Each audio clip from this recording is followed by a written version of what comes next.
Commodity निवेश में, जहां हम आपको कमोडिटी से जुड़े हुए तमाम सवालों के जवाब देते हैं और सवाल पूछने का तरीका सबसे पहले आपको बता देते हैं। बिल्कुल आसान है। आप हमारे नंबर 9136934058 पर अपने सवाल हमें व्हाट्सएप कर सकते हैं और आपके सभी कमोडिटी से जुड़े हुए सवाल अगले आधे घंटे तक हम कमोडिटी निवेश में लेंगे। अगर आज कोई भी सवाल अगर छूट जाते हैं तो सोमवार से अगले हफ्ते आपके इन सवालों को हमारे शो कमोडिटी निवेश में शामिल किया जाएगा। तो चलिए आपके सवालों के जवाब देने के लिए जो मेहमान हैं उनसे परिचय करवा दें। हमारे साथ रविंद्र राव हैं कोटक सिक्योरिटीज से, केडिया कमोडिटीज के एमडी अजय केडिया जी हैं और साथ ही कॉटन मार्केट पे बात करने के लिए हमारे साथ डीडी कॉटन के एमडी अरुण सेखसरिया साहब होंगे और साथ ही एग्री एक्सपर्ट पुखराज चोपड़ा भी आगे हमारे साथ होंगे। आप सभी मेहमानों का ईटी नाउ स्वदेश पर स्वागत है। लेकिन चलिए सबसे पहले शो की शुरुआत कर लेते हैं कच्चे तेल से, जहां अच्छी तेजी दिख रही है। जो शुरुआती तेजी थी वो और बढ़ती जा रही है। अब $83 के बेहद करीब ब्रेंट क्रूड का भाव पहुंच गया है। रविंद्र जी, क्या लग रहा है कच्चे तेल की ये रफ्तार कहां तक जाके टिकेगी और जो पहले क्वार्टर के लिए गोल्डमैन सैक्स का जो $85 का टारगेट है, क्या आजकल में ही अचीव हो जाएगा क्या? गुड इवनिंग विश्व मोहन। मेरे हिसाब से जो अभी जो तेजी आ रही है क्रूड में, जबकि इनफैक्ट आई वुड से कि थोड़ा सा रिस्क ऑफ है, फिर भी हम क्रूड में एक अपमूव देख रहे हैं। वो मेनली बिकॉज जैसे आपने बताया कजाकिस्तान और जो लिबिया से आउटपुट को लेके जो चिंता है, आई थिंक उसके वजह से it is moving higher. So I would say it is temporary और ये जियोपॉलिटिकल टेंशंस की वजह से ही हम इसमें एक अपमूव देख रहे हैं। लेकिन मेरे हिसाब से अगर ओवरऑल देखें तो ओवरऑल आई थिंक ओमिक्रॉन का जो कंसर्न है वो अभी भी काफी बना हुआ है और केसेस दिन ब दिन बढ़ रहे हैं। तो आई थिंक डिमांड को लेके आगे चल के चिंता बढ़ सकती है। रेस्ट्रिक्शंस अगर बढ़े तो फिर डिमांड को लेके चिंता बढ़ सकती है। तो मेरे हिसाब से कहीं ना कहीं ये ऊपरी लेवल पर एक रेजिस्टेंस लेगा। अगर WTI की बात करें तो WTI में हमने पहले भी कहा था कि $78-80 तक लग रहा है। वहां से एक बार थोड़ा बहुत करेक्शन आ सकता है। हो सकता है कि और थोड़ा सा एक्सटेंड हो ये। अगर MCX की बात करें तो MCX में 6000-6050 तक के लेवल्स पॉसिबल है।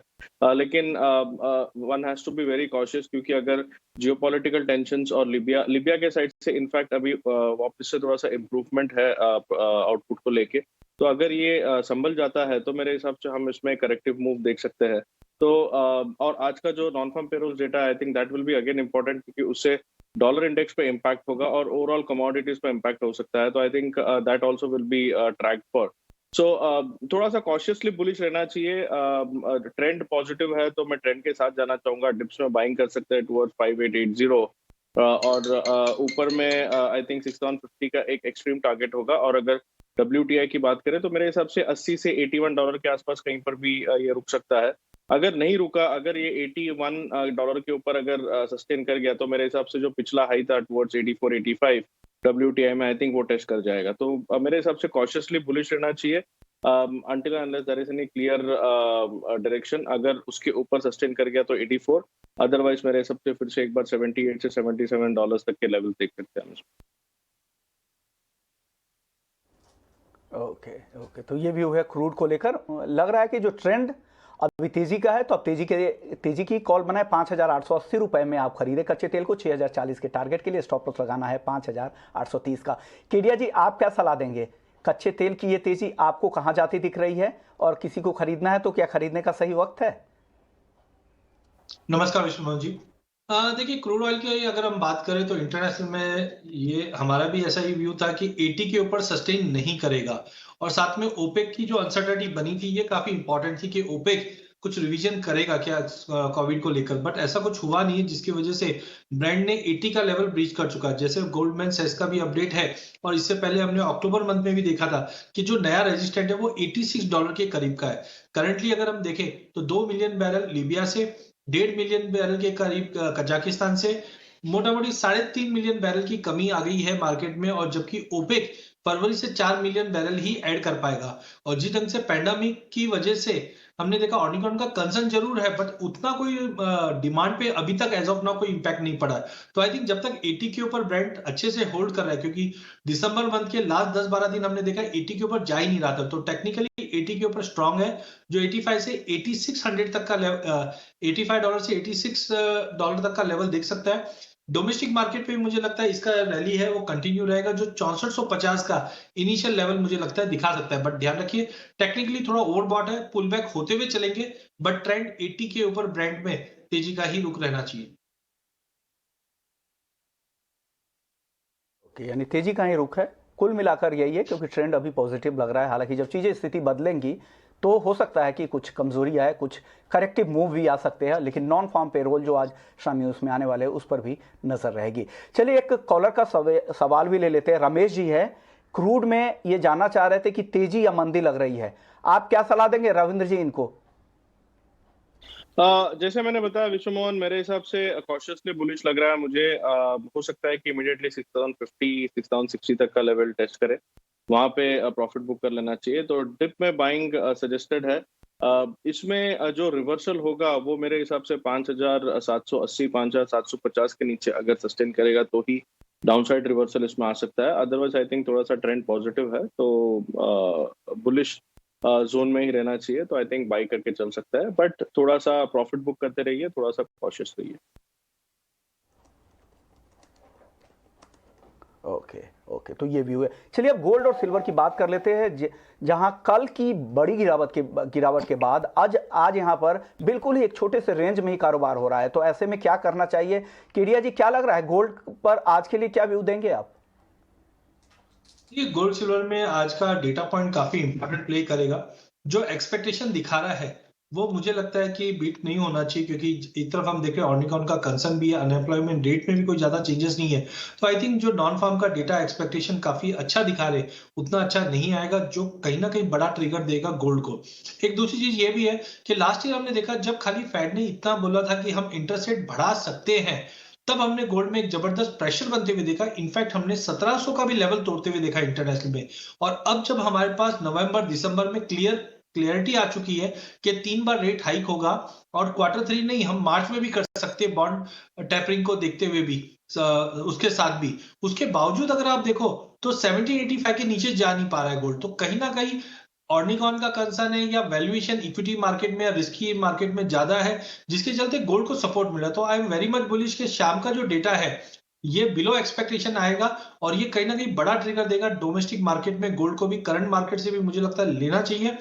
जो अपसाइड में 48 200 का इंपॉर्टेंट जोन रहेगा, वापस वहां पे जाता हुआ दिखाई देगा। बट ध्यान रखिए 47 100 के नीचे की क्लोजिंग एक रिस्की हो सकता है, क्रिटिकल हो सकता है, बट उसके गुंजाइश काफी कम दिखाई दे रहे हैं। तो मुझे लगता है बाइंग करके चलिए, शाम के सेशन में एक बड़ा उछाल सोने और चांदी दोनों में मिलना चाहिए। ओके, यानी तेजी की उम्मीद लग रही है। केडिया जी को लग रहा है कि गोल्ड आपको खरीद कर ही जाना चाहिए, और जो इन्होंने सलाह दी है 47,350 के लेवल पे, करंट भाव के बिल्कुल आसपास ही है यहाँ पर, लेकिन स्टॉप लॉस जो है वो 47,100 का दे रहे हैं, और पहला टारगेट है 47,650। इनको लग रहा है कि आगे 48,000 के ऊपर भी जा सकता है। चलिए एक और कॉलर हैं, रेगुलर कॉलर है इवन वो, योगेश है जयपुर से। इनके पास गोल्ड है 47,440 रुपए पर, लॉन्ग पोजीशन है इनकी। रविंद्र जी, इस लॉन्ग पोजीशन में क्या करने चाहिए इनको? वेल मेरे हिसाब से विश्व मोहन, गोल्ड में थोड़ा सा नेगेटिविटी बना हुआ है, लेकिन मैं यही एडवाइस दूंगा कि जो नॉन फार्म पेरोल डेटा है उसके लिए वेट करें। इसका जो सपोर्ट है, इमीडिएट सपोर्ट है, वो 47,300 का है। उसके नीचे इसका सपोर्ट सीधा 46,900 के आसपास है। तो उसके रिस्क के हिसाब से आप स्टॉप लॉस मेंटेन कर सकते हैं। मुझे लगता है कि आज का जो ब्रेकआउट लेवल है वो 47,650 का है। अगर उसके ऊपर निकल जाता है तो फिर से हम 48,000 तक देख सकते हैं। तो मेरे हिसाब से अगर आपका पोजीशन है तो 47,300 या 46,900 का स्टॉप लॉस मेंटेन कीजिए। अगर पोजीशन नहीं है तो मैं एडवाइस करूंगा कि वेट कीजिए, नॉन फार्म पेरोल्स की डेटा आने दीजिए। अगर डेटा खराब आता है as against the ADP employment, तो फिर हम इसमें एक बढ़त देख सकते हैं टुवर्ड्स 48,000। अदरवाइज मुझे लगता है कि थोड़ा सा प्रेशर बना रहेगा। ओके ओके, योगेश जी का ही अगला सवाल चांदी को लेकर है। ये जानना चाह रहा है कि 60,400 पर लॉन्ग है, क्या करे? रविंद्र जी क्या सलाह देंगे इनको चांदी में? वेल चांदी में भी मेरे हिसाब से एक प्रेशर है, क्योंकि गोल्ड सिल्वर दोनों में ही हम एक कंटिन्यूस फॉल देख रहे हैं। सिल्वर में इनफैक्ट डबल प्रेशर आ रहा है, क्योंकि बेस मेटल्स के प्राइसेस भी करेक्ट हुए हैं। तो आई थिंक ओवरऑल जो कमोडिटी पैक है that will be dependent on non farm payroll data, क्योंकि ये इंपॉर्टेंट इसके लिए है क्योंकि एफओएमसी मिनट्स के बाद फिर से ये बहुत स्ट्रांग हो चुका है कि शायद इंटरेस्ट रेट जल्दी बढ़ेगा, और उसके चलते जो बॉन्ड यील्ड्स है, अगर हम 10 ईयर बॉन्ड यील्ड्स देखें यूएस के, तो ये एक ब्रेकआउट पे है, फिर से 1.7% के ऊपर चला गया है। और मेरा थोड़ा सा झुकाव यील्ड्स में थोड़े से बढ़ने की तरफ है, तो I think that is somewhere negative for gold and silver both. Dollar index हालांकि बहुत स्टेडी है, उसमें ज्यादा कोई हलचल नहीं है, बट बॉन्ड डील्स को जरूर देखना चाहिए। और अगर आज non farm payrolls data positive आता है फ्रॉम यूएस इकोनॉमी, तो मेरे हिसाब से बॉन्ड डील्स फिर बढ़ेंगे और वो गोल्ड सिल्वर दोनों को ही प्रेशराइज करेगा। तो मेरे हिसाब से 59,000 या 59,500 तक अगर फॉल आता है चांदी में, तो that would be a good level to enter. इन लेवल्स पर एंटर नहीं करना चाहिए, या फिर अगर आपको एक ब्रेकआउट आता है, अगर नॉन फार्म पेरोल्स खराब आ गया और ब्रेकआउट आया, तो एक बार आप बाइंग में एंट्री कर सकते हैं। अदरवाइज मेरे हिसाब से जब तक कि 61,200 300 होल्ड है, आई थिंक एक बार नीचे में 60,000 से लेके 59,500 तक के लेवल दिखने चाहिए चांदी में। ओके, तो ये राय है योगेश जी के लिए। चलिए अगले कॉलर का सवाल ले लेते हैं। क्रिश है दिल्ली से, कॉपर पे जानना चाह रहे थे। केडिया जी, कॉपर पे क्या सलाह देंगे क्रिश को? देखिए, कॉपर की अगर हम बात करें तो चाइना से कोई बड़े क्लियर व्यूज नहीं मिल पा रहे, क्योंकि पहले हमने देखा एनर्जी क्राइसिस के चलते पूरे बेस मेटल पैक के अंदर एक अच्छी खासी तेजी बनी, बट अभी भी अगर आप देखेंगे तो कॉपर के मुकाबले जिंक हो गया, एल्यूमिनियम हो गया, इनमें हमने अच्छी खासी तेजी देखी है। तो टाइमिंग कॉपर मुझे थोड़ा पॉजिटिव जरूर लग रहा है, बट अपसाइड में मुझे लगता है 742 का लेवल अगर ब्रीच कर जाता है तो ये काफी एक बड़ा पॉजिटिव ट्रिगर रहेगा, जो 750 तक का भी लेवल दिखा देगा। ओवरऑल बने रह सकते हैं लॉन्ग पोजीशन में। ओके, बने रहने की सलाह है। चलिए अब एक काउंटर ऐसा है जो अब धीरे धीरे पॉलिटिकल कमोडिटी भी बनती जा रही है, वो है कॉटन। कॉटन पर काफ़ी फोकस है और काफ़ी वॉलेटाइल भी हो गया है। कल आज शुरुआत की कारोबार की अगर बात करें तो अच्छी तेजी थी और वापस से आज मुनाफा वसूली दिख रही है। कॉटन मार्केट का क्या आउटलुक है, फंडामेंटल्स क्या है डोमेस्टिक लेवल पे और इंटरनेशनल मार्केट में क्या है, और क्या प्राइसेस को आगे ड्राइव कर सकते हैं? बात करने के लिए हमारे साथ डीडी कॉटन के एमडी अरुण सेखसरिया साहब है। सर, स्वागत है आपका ईटी नाउ स्वदेश पर। सर, सबसे पहला सवाल, आपको जो करंट लेवल है कॉटन का क्या लग रहा है, जो फंडामेंटल जस्टिफाइड है और ये तेजी सही है?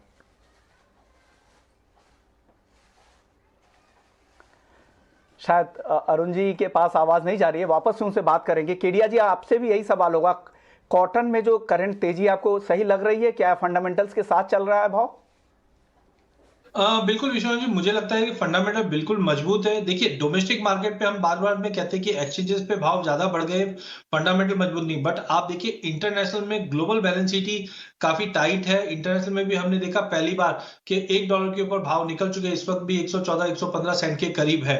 इस अक्टूबर नवंबर दिसंबर में भी हमने 120 सेंट तक जाते हुए देखा।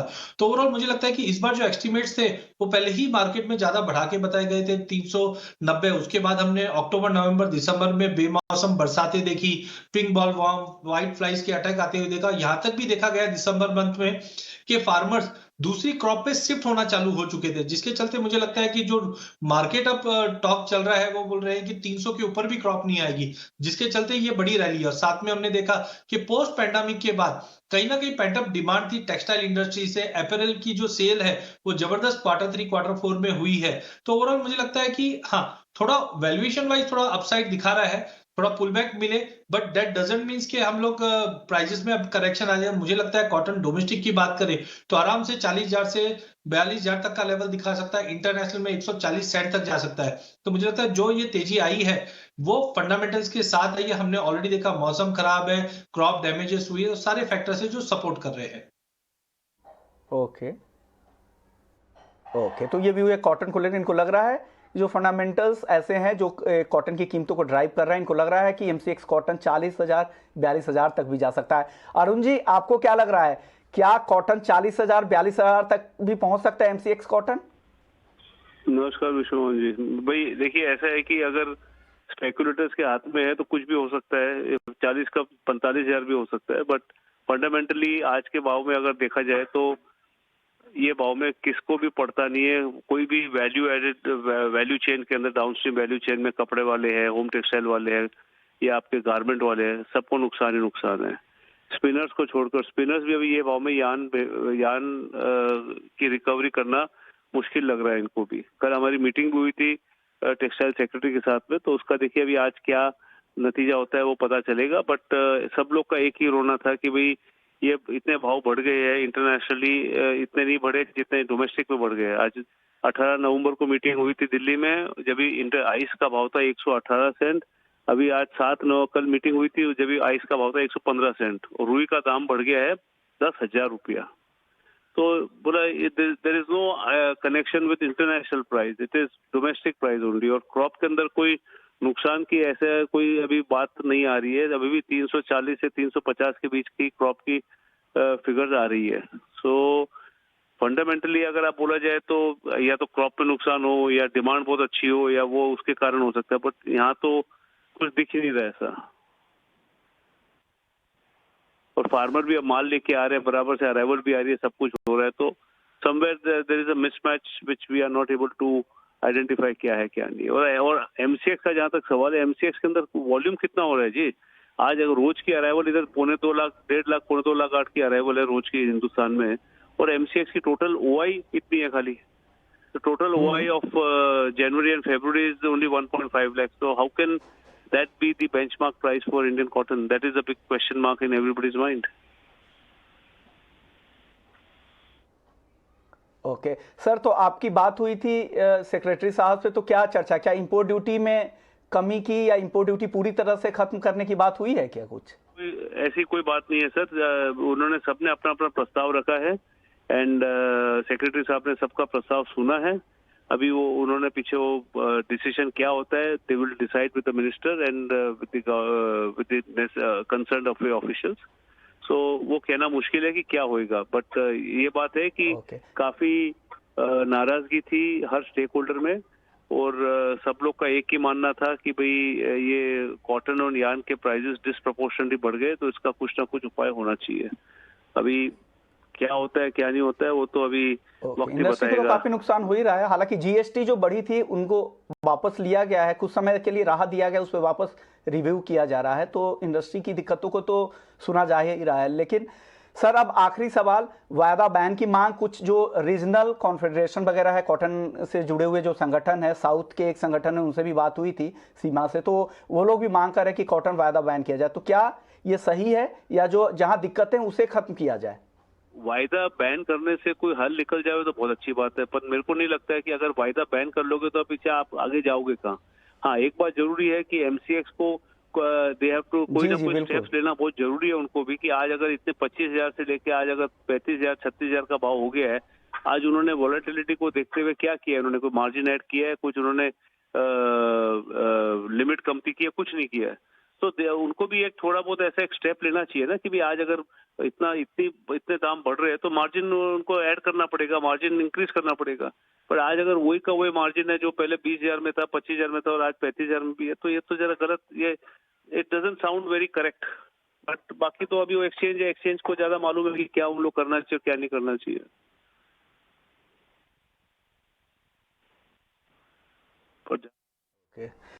शुक्रिया अरुण जी, आपने वक्त निकाला और तमाम पहलुओं पर चर्चा की, किस तरह से बात हो रही इंडस्ट्री की दिक्कतें क्या है और आपका आउटलुक क्या है कॉटन मार्केट को लेकर। चलिए रविंद्र जी, आपको क्या लगता है कॉटन मार्केट को लेकर, जिस तरह से अभी काफ़ी वॉलेटाइल हो गया है काउंटर कॉटन, इसके बाद जो वॉलेटिलिटी मार्जिन जो लगनी चाहिए वो क्या सही में लगाना ज़रूरी है? आपका तो लंबा अनुभव है डेरिवेटिव मार्केट में।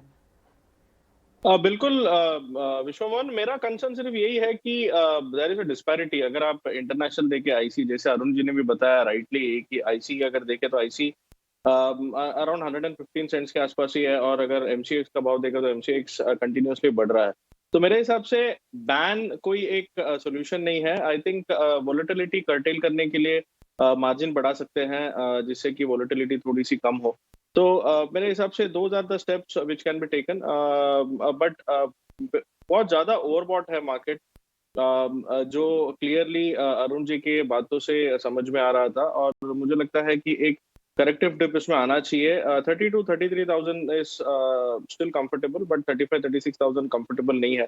मेरे हिसाब से करेक्टिव डिप आ सकता है इसमें, और जब भी जो इंडस्ट्री है उनमें अगर नाराजगी आती है तो उसके बाद हम नॉर्मली देखते हैं कि करेक्टिव डिप आता है, तो मेरे हिसाब से दिस इज एन इंडिकेशन। और यहाँ पर तो बाइंग तो मेरे हिसाब से करना नहीं चाहिए। अगर एक अच्छा खासा करेक्शन आता है towards 32,000, I think that would be a good level to. जी जी, ओके ओके, चलिए, तो ये कॉटन मार्केट को लेकर तीनों ही एक्सपर्ट्स की राय। लेकिन अब हमारे साथ पुखराज चोपड़ा जुड़ गए हैं, जो जाने माने एग्री एक्सपर्ट है और एग्री वेल्थ से भी आते हैं। सर, राजस्थान में किस तरह की बारिश हो रही है और कितना फसलों को कितना नुकसान हुआ इस वजह से? कौन कौन सी ऐसी फसल है? देखिए, राजस्थान में बरसात आज भी चल रही है। अभी जब मैं आपसे बात कर रहा हूँ अच्छी खासी बारिश है। इस बारिश से देखिए चना और सरसों को तो फायदा हुआ है, और जो खाली पड़ी जमीन थी उसमें तारा मीरा एक तरह की तिलहन होती है, उसकी बिजाई हो रही है। और जहाँ तक बात है नुकसान की, जीरा और इसबगुल, इन दो फसलों को तो निश्चित रूप से नुकसान है। कहीं खेतों में पानी भरा है, वहां नुकसान हो गया, कहीं पाला पड़ा है उससे नुकसान हो गया, कहीं ओले गिरे हैं उससे नुकसान हो गया। तो ओले भी राजस्थान में काफी जगह गिरे हैं अलग अलग क्षेत्रों में, पर ओलों के जो एक साथ ओले सब जगह नहीं गिरते हैं। जहां ओले गिरे हैं वहां तो हर फसल को नुकसान है। बाकी यहाँ चना और इसको सरसों को अच्छा फायदा है, वहीं इसबगुल को और जीरा को नुकसान है विष्णुमोहन जी। और ये वैसा ही हो रहा है जैसे मैंने आपको 31 दिसंबर में आपने मेरे से पूछा था। हेलस्टॉर्म की जिस तरह के फुटेजेज आ रहे थे एमपी से, वो काफी ऐसे लग रहे थे कि किसी भी तरह की फसल को ये बर्बाद कर सकते हैं। मंदसौर वगैरह या कुछ और जिले के एमपी से जो फुटेजेस हम लोग देख रहे थे वो काफी खतरनाक थे। सर, ग्वार में वापस से तेजी दिख रही है, क्रूड कीमतों से सपोर्ट मिल रहा है। ग्वार को लेकर आपको आपके फंडामेंटल्स क्या कहते हैं? क्या लग रहा है ग्वार में अब? जी, ग्वार में कोई बड़ी चीज नहीं है अभी। जैसा पहले बताया था मैंने कि इसकी डिमांड सप्लाई में बहुत बड़ा गैप नहीं है। जिस तरह की सप्लाई है उसी तरह की डिमांड है। डिमांड अभी बढ़ के नहीं आ रही है, इसलिए मार्केट 100 रुपए कभी घटता है और 100 रुपए बढ़ता है। कुल मिला के जहाँ मार्केट था वहीं पे मार्केट चल रहा है। इसमें बहुत बड़ी तेजी मंदी कुछ दिखती नहीं है। और जहां तक नुकसान की बात है, यहाँ से अब डिमांड ही ड्राइव कर सकता है क्रूड को। सर, अब आखिरी सवाल स्पाइसेस को लेके। स्पाइसेस भी पूरे एक्शन के मूड में है क्या? ये जो बारिश, ये जो स्पेल हुई है बेमौसम बारिश, क्या इससे इसको नुकसान हो रहा है क्या स्पाइसेस को? और क्या इसमें आगे और तेजी आपको लग रही है क्या? बिल्कुल, इसके अंदर बड़ी तेजी लग रही है मेरे को। इसबगुल और जीरा, इन दो फसलों को अच्छा खासा नुकसान हुआ है। इन दोनों फसलों के अंदर और तेजी बन जानी चाहिए। हालांकि 31 तारीख के बाद में तेजी बनी है, फिर भी अभी तेजी की बहुत सारी गुंजाइश है। और ये बाजार, मसाला बाजार, तेज रहना चाहिए क्योंकि इसकी फसलों को नुकसान पहुंचा है विष्णुमोहन जी। ओके ओके, शुक्रिया पुखराज जी। कम वक्त में आपने सारे ही एग्री वादा के बारे में बताया और क्या ग्राउंड की स्थिति है, बारिश से कितना नुकसान हो रहा है। तो और केडिया जी, आपका भी शुक्रिया। रविंद्र जी, आपका भी शुक्रिया। आप लोगों ने वक्त निकाला और तमाम कमोडिटी पे चर्चा भी की और दर्शकों के सवालों के जवाब भी दिए। तो कमोडिटी निवेश में फिलहाल इतना ही, लेकिन आप बने रहिए ET Now स्वदेश के साथ। ब्रेक के बाद आपके लिए लेकर आएंगे मनी मंत्र। नमस्कार।